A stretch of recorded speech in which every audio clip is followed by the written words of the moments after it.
ఎవరేం చెప్పగలరు? చిరంజీవి గారు ఆయన తమ్ముడు పవన్ కళ్యాణ్ గారు ఆయన వ్యక్తిత్వం కోసం చెప్తూ అంటే రాజకీయాల్లోకి వచ్చేవాళ్ళు అధికారం కోసం వెళ్తారు, కానీ ఇతను ప్రజల కోసం వచ్చారు. అతను రాజకీయాల్లోకి సొంత డబ్బులు ఖర్చు పెడితే ఎంతోమందికి మేలు చేశాడు, ఇలాంటి వ్యక్తిని గెలిపించండి అని చెప్పి ఒక అప్పీల్ చేశారు. ఈరోజు మీరు చూసారా లేదో, దాని మీద మీ కామెంట్ ఏంటండి? అంటే నేను జరిగింది చెప్తున్నాను, దాని మీద మీరు ఏ విధంగా స్పందిస్తారు? యాక్చువల్గా వాట్ ఈజ్ ద కంటెంట్ అనేది నేను చూడలేదు. ఓకే, కంటెంట్ అనేది నేను చూడలేదు. కంటెంట్ అయితే ఇదే అండి, ఈ కైండ్ ఆఫ్ ఇదే. అంటే తమ్ముడిని గెలిపించమని అడుగుతూ ఉన్నారు ఆయన. సో దాని మీద మీ కామెంట్ ఏంటి? ఎందుకంటే చిరంజీవి గారు మీకు అంటే ప్రజారాజ్యం పార్టీలోంచి అంటే మిమ్మల్ని ఎమ్మెల్యే చేసింది. నేను చెప్తానండి, తమ్ముడిని గెలిపించని అన్న అడగటంలో తప్పులేదు. ఓకే, నేను ఆల్రెడీ ప్రజారాజ్యంలోంచి చేశాను. వాటాయాం అనేది ఆయనకి చాలా బాగా తెలుసు. నేను కూడా ప్రజానాయకురాలని, గ్రౌండ్ స్థాయి లెవెల్లో ఉంటాను, కింది స్థాయిలతో ఉంటాను. నన్ను ఓడించమని ఆయన చెప్పలేదు. నన్ను ఓడించమని చెప్పలేదు. నేను ప్రజారాజ్యం తరఫున నేను పోటీ చేశాను. ప్రజారాజ్యంలో వన్ ఆఫ్ ది ఎమ్మెల్యేగా. ఎందుకంటే 295 మంది పోటీ చేస్తే అందులో 18 మంది నెగ్గితే అందులో నా పిఠాపురం ప్రజలు నాకు గౌరవాన్ని ఇచ్చారు, నాకు ఒక గుర్తింపునిచ్చారు. ఈ పిఠాపురం నియోజకవర్గం కూడా ప్రజారాజ్యం నుంచి నెగ్గిందనే గుర్తింపు నాకు వచ్చింది. నేను అందుకు అనుగుణంగానే నేను పని చేయగలిగాను. కాబట్టి చిరంజీవి గారు, వంగాగీత గారు దేనికి పని చేయరు, లేకపోతే ఆవిడ పనికి రాదు, ఆవిడ పని చేయరని ఎప్పుడు చెప్పలేదు కదా మేడం. ఆ మాటలు చెప్పకపోయినా పవన్ కళ్యాణ్ గారిని గెలిపించమన్నారంటే ప్రత్యర్థిని ఓడించమనే కదండి దాని అర్థం. అలా ఎలాగవుతుంది? వాళ్ళు ఓడిపోతుంది కదండి ఈయన గెలిచేది. మీరు అన్నా కూడా అలాగ అవ్వదు. ఆయన గెలిపించమంటే వాళ్ళ బ్రదర్ని గెలిపించమనొచ్చు. ఓకే, బట్ నేను కూడా ఆయన ఆశయాలతో రక్తం పంచి ఇచ్చిన బిడ్డ. ఓకే, చెల్లెని నేను. నాకు అనుబంధం ఉంది అన్నగారితో. ఓకే, అన్నయ్య గారితో చాలా రకాలుగా నేను ఆయన సేవలో నేను భాగస్వామ్యం అయి ఉన్నాను. ఓకే, కాబట్టి అది దానికి ఎవరు ఏం తప్పు పట్టలేరు. అది మనం ఏమీ ఇచ్చేయలేము. హార్ష్గా మాట్లాడో నెగిటివ్ గా చెప్తే తప్పది. అట్లా ఎప్పుడు చెప్పలేరు చిరంజీవి గారు. అంటే చిరంజీవి గారు మెంటాలిటీ అలాగే ఉంటుంది కదండి, చాలా స్మూత్ గా మాట్లాడతారు, ఎవరిని విమర్శించరు కదా, అది మీకు తెలిసిందే కదా. ఎందుకంటే సరే మేడం, చిరంజీవి గారు అంటే మీ మీద ఉండే అభిమానంతోనే ఇక్కడికి రాలేదంటారా? ఎందుకంటే ఆ మధ్య ఒకటి వినిపించింది, 6వ తారీఖుని కానీ 7వ తారీఖుని కానీ పిఠాపురం వస్తున్నారు, పవన్ కళ్యాణ్ గారి కోసం ప్రచారం చేయబోతున్నారని బాగా వినిపించింది సోషల్ మీడియాలో. అడగాల్సిన ప్రశ్నలు నన్ను అడుగుతున్నారు, మీరు ఆయన్ని అడిగితేనే మంచిది. ఓకే మేడం, ఇప్పుడు చంద్రబాబు నాయుడు గారు వాలంటీర్లకి 10,000 ఇస్తామంటున్నారు. అంటే ఆ మధ్య వరకు వాలంటీర్ వ్యవస్థని వాళ్ళు వద్దు అని అనుకున్నారు. అండ్ నిమ్మగడ్డ రమేష్ గారు కోర్టులో కేసు వేయడం వలన ఈసీఎంచి వాలంటీర్లు దూరంగా పెట్టింది ఎలక్షన్కి సంబంధించి. సో ఇప్పుడు 10,000 ఇస్తాము, మేము వాళ్ళని బాగా చూసుకుంటాము, వాళ్ళ బెనిఫిట్ కోసం మేము చాలా కృషి చేస్తామని చెప్తూ ఉన్నారు. దాన్ని ఎలా చూడాలంటారు? ఎలా చూడాలి? అవకాశవాదంగా ఇప్పుడు ఎన్ని రకాలుగా మాటలు ఇచ్చారు. వాలంటీర్స్ని అవమానించారు, వాలంటీర్స్ని వెటకారం చేశారు, వాలంటీర్స్ని రకరకాలుగా హేళన చేశారు, ఇన్ని చాలా రకాలుగా చేశారు. తర్వాత అది అయిపోయింది, పనికిరారన్నారు, లేకపోతే నెగిటివ్గా చెప్పారు, అమ్మాయిల్ని ఏదో సప్లై, ఈ టైపులో చాలా దారుణమైన మాటలు, అనకూడని మాటలు అన్నారు. ఇప్పుడు వాలంటీర్లు అంటే వాళ్ళకి స్టాండర్డ్ ఏముంది అంటున్నాను నేను. స్టాండర్డ్ లేని కామెంట్స్ ఊరికే మనం కూడా కౌంటర్లో లేకపోతే ఇంకోటి ఇవ్వడం కరెక్ట్ కాదు.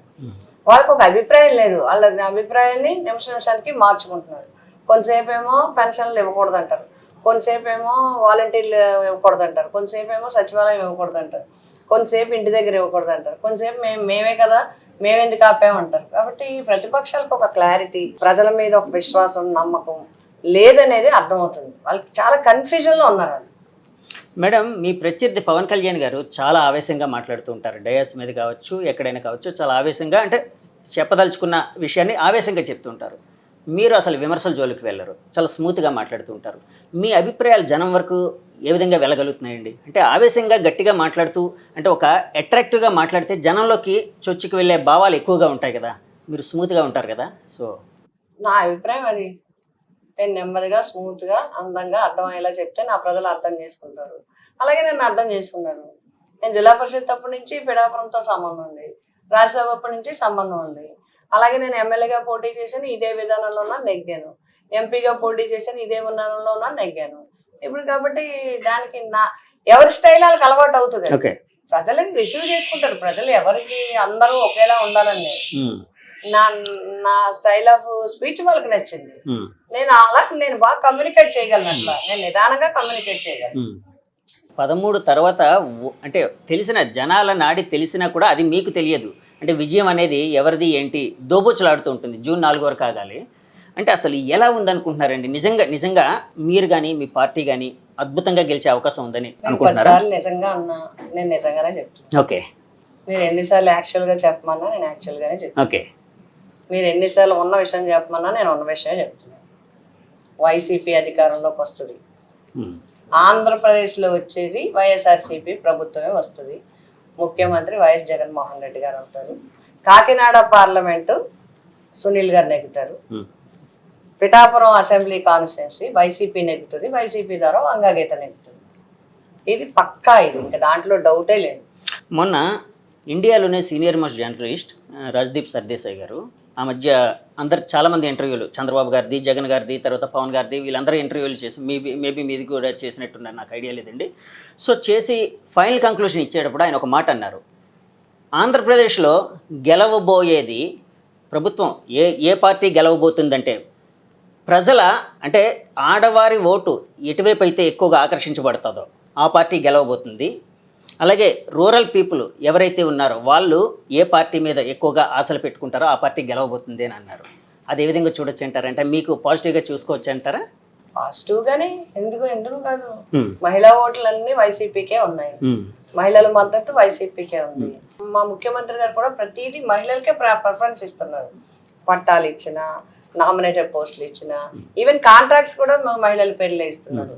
50% రిజర్వేషన్ ఉంటే 60% రిజర్వేషన్ ఇస్తున్నారు. అలా ప్రతిదీ మహిళలకే ప్రాధాన్యత ఇస్తున్నారు.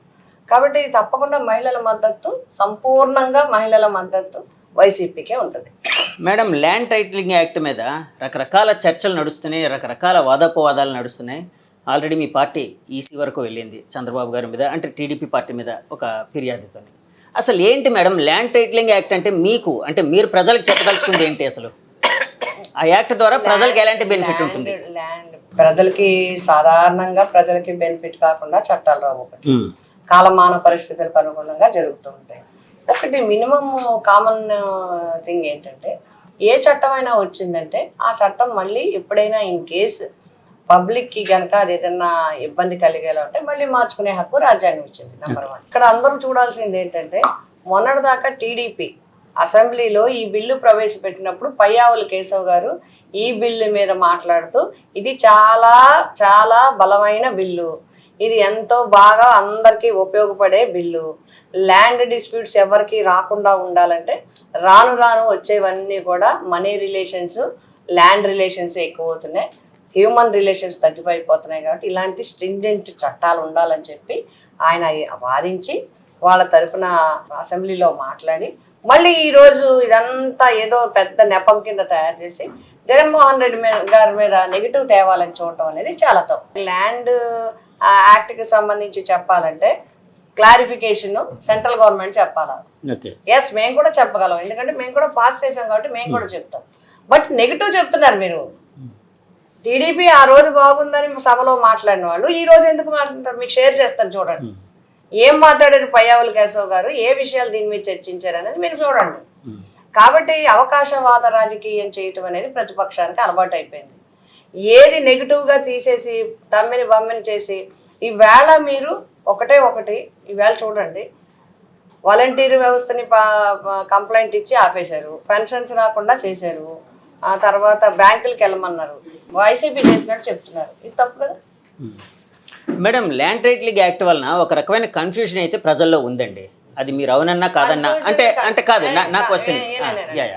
కన్ఫ్యూజన్ లేదు, కన్ఫ్యూజన్ క్రియేట్ చేసుకుంటున్నారు.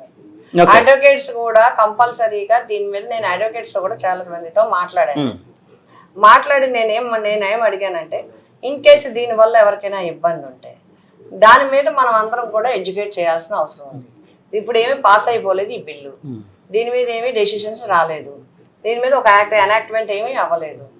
ఇప్పుడు ఆపరేషన్ లేకుండానే మోకాళ్లకు ప్లాస్మా ట్రీట్మెంట్, మీ ఆర్థోపెటిక్ సమస్యలన్నిటికీ రోబోటిక్ టెక్నాలజీ ద్వారా తక్కువ ఖర్చుతో శాశ్వత పరిష్కారం, ఫ్రీ కన్సల్టేషన్, ప్రతి ట్రీట్మెంట్ పై 20% డిస్కౌంట్. ఈ ఆఫర్ కొద్ది రోజులు మాత్రమే, త్వరపడండి. V9 hospitals 9281465842.